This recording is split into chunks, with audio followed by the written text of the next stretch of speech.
Live షోకి తిరిగి స్వాగతం. ఆరోపణలకు సమాధానం చెప్పుకోలేక తనపై జగన్ బురదలుతున్నాడన్న చంద్రబాబు వ్యాఖ్యలతో ఏకీపిస్తారంటే 51% మంది అవునని 49% మంది కాదని అంటున్నారు.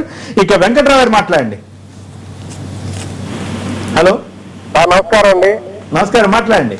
2004 ముందు జగన్ ఆస్తులు ఎంత, ఇప్పుడు ఆస్తులు ఎంత? అవినీతి తోటి 1,00,000 కోట్లు సంపాదించకపోతే ఎలా సంపాదించాడు? 43,000 అంటున్నారు. ఈయనేమో అసలు 1,00,000 చేసేస్తున్నాడు. 1,00,000 నుంచి 1,00,000 కోట్లు ఊరికే అట్లా మాటలతోటి మార్చేస్తారండి. ఇంకా చాలేదు కదా.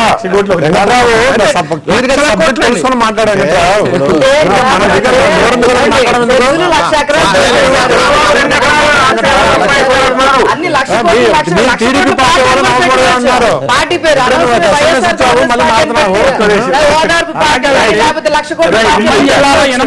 లక్షల కోట్లు అనేసారు. 1,00,000 కోట్లు ప్రసాద్ రెడ్డి గారి దగ్గర నేర్చుకుని. ఎందుకంటే ఫ్యూచర్ లో ఇదివరకు ఇప్పుడే ఫ్యూచర్ లో ఎంత డబ్బు ఉన్నదో ఇప్పుడే దాన్ని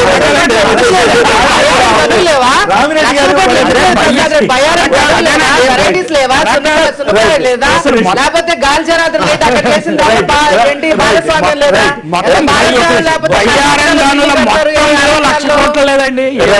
గుంటూరు నుంచి మరొకరు రామిరెడ్డి గారు లైన్ ఉన్నారు. రామిరెడ్డి గారు నమస్కారం, చెప్పండి. చెప్పండి.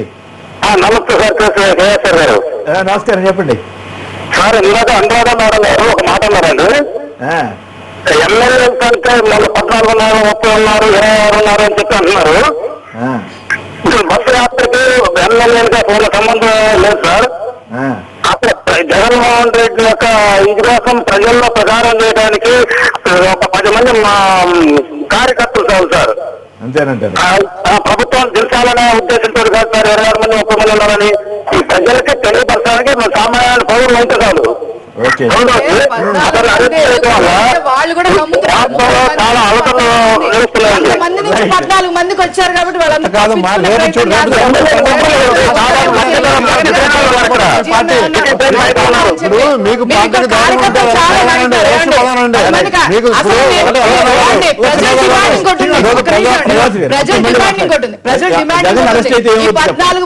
అరెస్ట్ కావాలి. ఈ 14 మంది ఎవరైతే ఉన్నారో వీళ్ళ మీద కూడా సిబిఐ కనుక విచారణ చేసి తెలుస్తుంది. పెయిడ్ వర్కర్స్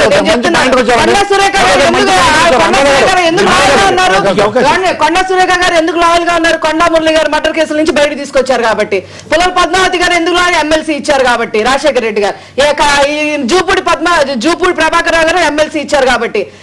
అంబటి రాంబాబు గారు అయితే చెప్పక్కల ఏపీఐసీ చైర్మన్ 1000 కోట్లు సంపాదించారని చెప్పి అది పోరాటం.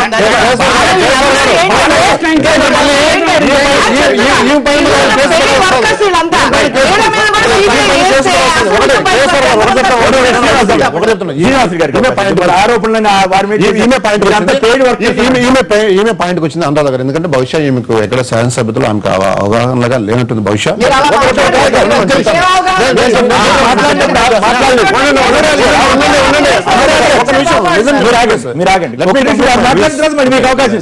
మాట్లాడు. ఆమె చెప్పింది, మేడం గారు చెప్పారు. ఇప్పుడు 14 మంది ఉన్నారని చెప్పేసి అంటున్నారు. మీ పైన ఎంక్వైరీ ఏమన్నారు. ఓకే, మంచిది, వెల్కమ్, స్వాగతిస్తున్నాం. ఖచ్చితంగా నేను ఒకటే అడుగుతున్నాను, నేను అభ్యర్థిస్తాను కూడా సుప్రీంకోర్టుని కానీ, హైకోర్టుని కానీ, రాష్ట్ర ప్రభుత్వాన్ని కానీ, ఇప్పుడున్న మంత్రులను ఇంక్లూడింగ్ మాజీ రాష్ట్ర ముఖ్యమంత్రి 9 years పరిపాలించే చంద్రబాబు నాయుడు పైన రామ్, మీకు ధైర్యం ఉంటే రండి, స్వాగతించండి.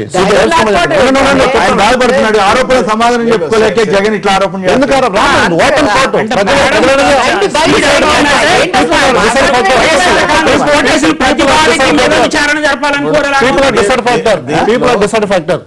జనాలకు పోదానండి.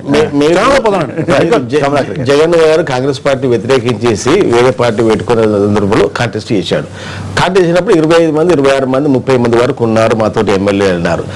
కాంటెస్ట్ లో బాగా ప్రచారం కొరకు కూడా వాళ్ళందరూ వెళ్ళారు. ఎప్పుడైతే వేరే పార్టీ నుంచి ఎలక్ట్ అయిన వాళ్ళు డైరెక్ట్ గా ప్రచారంలో పాల్గొంటే డిస్క్వాలిఫై అవుతారని తెలిసిన తర్వాత మేము ఛాలెంజ్ చేశాం.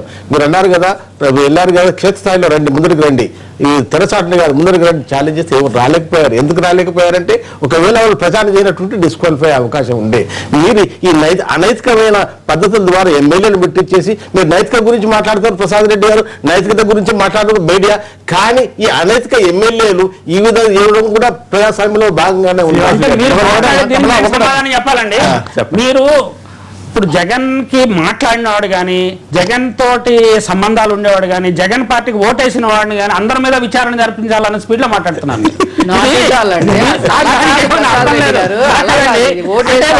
జగన్ పార్టీని సమర్థించిన ఎమ్మెల్యేల మీద విచారణ. మీరు ఒకటి చెప్పండి, బాలకృష్ణ గారి ఇంట్లో 2 హత్యలు జరిగినాయి. మన చంద్రబాబు నాయుడు గారి వియంకుడు, ఎన్టీ రామారావు గారి కుమారుడు. దాని విషయంలో రాజశేఖర రెడ్డి నిజంగానే చట్టబద్ధంగా వెళ్ళాడా, లేకపోతే కేకే ఇంట్లో ఆయన ఇంట్లో ఒక మర్డర్ జరిగింది, ఆయన కుమారుడితో ఇన్వాల్వ్ అయి ఉన్నారని దాంట్లో ఆయన రాజశేఖర రెడ్డి నిజాయితీ మీద నాకు అనుమానాలు ఉన్నాయండి. దీని మీద కూడా విచారణ జరపాల. అంటే ఆయన తన అధికారాన్ని దుర్వినియోగం చేసి నిందితులను తప్పించాడన్న అనుమానం నాకున్నది. దీని మీద విచారణ జరిపించడానికి మీరు డిమాండ్ చేస్తారా? నైతికత గురించి మాట్లాడుతున్నారు.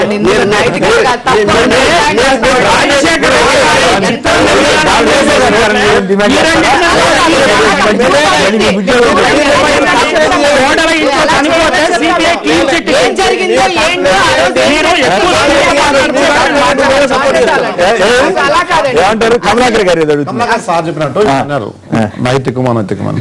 ఎక్కడ ఇప్పుడు నేను చెప్తా ఒకటే అండి, మీరు దయచేసి మేడం గారు మీరు ముఖ్యంగా మీరు ఇన్వాల్వ్ కాదు. ఒక 2 నిమిషం అంత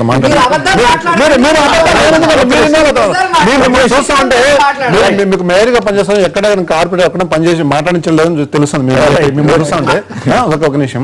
ఇప్పుడు నైతిక మనత గురించి అన్న చెప్పారు, విషయం వచ్చింది కదండి. ఏమండి రాజశేఖర రెడ్డి గారు వేరే పార్టీలో జనతా పార్టీలో ఉన్నాడా, బీజేపీలో ఉన్నాడా, సిపిఐలో ఉన్నాడా, సిపిఎంలో ఉన్నాడా? జగన్ ఏ పార్టీలో ఉన్నాడు, ఏ పార్టీతో గెలిచినాడు? మేమంతా ఏ పార్టీలో గెలిచినాము? ఒక వ్యక్తి ఈరోజు రాష్ట్రంలో ఒక వ్యక్తి హెలికాప్టర్ మనలో అంటే అది చనిపోయినాడా చంపబడ్డా ఎంతో లక్షల కోట్ల క్వశ్చన్ అంటే దాని ఇంతవరకు సిబిఐ ఎంక్వైరీ వేయకుండా దాన్ని పక్కన పెట్టేసి చెప్పేదాన్ని ఇది పెట్టేసి మళ్ళీ ఈ రోజు అతను ఓదార్పు యాత్ర చేసుకుని తండ్రి చనిపోయిన అతను ఆ కుటుంబాల కోసం ఓదార్పు నేను మాట ఇస్తుంటే దానికోసం వెళ్తాను. నువ్వు వెళ్ళొద్దు ఇక్కడ ఎక్కడైతే బలపడతాడో వెళ్ళొద్దండి స్టాప్ చేసి అతను ఇంట్లో బొమ్మలు లేక పొగబెట్టి బయట పంపించారు. ఆ విధంగా అతను సపోర్ట్గా ఒక రాజశేఖర్ కుమారుడుగా మేము సపోర్ట్ చేయడం ధర్మమా న్యాయమా అది ప్రజలు డిసైడ్ చేస్తారు. మీరు నైతికం మేము నైతికం అనుకున్నాం. డెఫినెట్గా మేము విలేజ్లో అయితే మీరేమి జగన్మోహన్తో కనపడలేదు, మీకు న్యాయం ఉందా, మీకు ధర్మం ఉందా, ఎవరి ద్వారా మీరు గెలిచారని ఇట్లా క్వశ్చన్ చేస్తాం ప్రజలు. ఇది కదా మేము నేను ఇప్పుడే చెప్పానమ్మా, చెప్పండి మాట్లాడాలి.